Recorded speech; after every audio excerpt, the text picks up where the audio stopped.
ఆంధ్ర యూనివర్సిటీలో ఆర్ఎస్ఎస్ శాఖపై జరిగిన దాడిని బీజేపీ రాష్ట్ర ప్రధాన కార్యదర్శి నాగోతు రమేష్ నాయుడు తీవ్రంగా ఖండించారు. ప్రజాస్వామ్యంలో హింసకు తావులేదని, ఇలాంటి దాడులు పిరికిపంద చర్యలని ఆయన అన్నారు. ఏపీలో కమ్యూనిస్టు పార్టీ ఉనికి ఎక్కడా లేదు, వారు కేవలం గోడల మీద రాసుకునే రాతలకే పరిమితమయ్యారని ఎద్దేవా చేశారు. ఇలాంటి రెచ్చగొట్టే చర్యలకు పాల్పడితే భవిష్యత్తులో 1కి 10 రెట్లు ఫలితాన్ని అనుభవిస్తారని రమేష్ నాయుడు హెచ్చరించారు.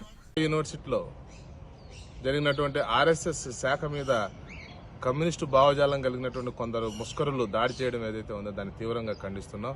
మనందరికీ తెలుసు, కమ్యూనిస్టు పార్టీ ఆంధ్రప్రదేశ్లో ఎక్కడా లేదు.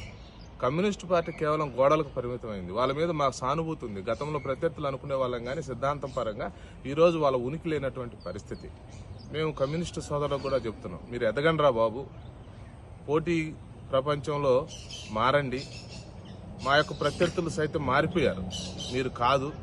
మీరు కూడా ప్రజాక్షేత్రంలో ప్రజల యొక్క హృదయాలను గెలవండి అని చెప్పి కమ్యూనిస్టులకు కూడా చెప్తున్నాం. నువ్వు కేవలం ఉనికి చాటుకోవడం కోసం ఆర్ఎస్ఎస్ శత జయంతి ఉత్సవాల సందర్భంగా ఎక్కడో చోట ఒక దాడి చేసి మేము ఉన్నామని ఈ విధంగా తెలియజెప్పుకోవాలి అనేటువంటి ప్రయత్నం ఏదైతే ఉందో అది భావదారిద్ర్యం అని చెప్పి హితవు పలుకుతున్నా. కానీ దీనికి 1కి 10 రెట్లు మీరు అనుభవిస్తారు. దయచేసి ఆర్ఎస్ఎస్ పరివార సంస్థల మీద కన్నెత్తి చూసేటువంటి సాహసం కూడా మీరు చేయలేకపోతున్నారు. కానీ కేవలం ఇది ఉనికి మాత్రమే చాటుకునేటువంటి ప్రయత్నంలో చేశారు. అయినా మేము దీనికి తగిన జవాబు కూడా చెప్తాం.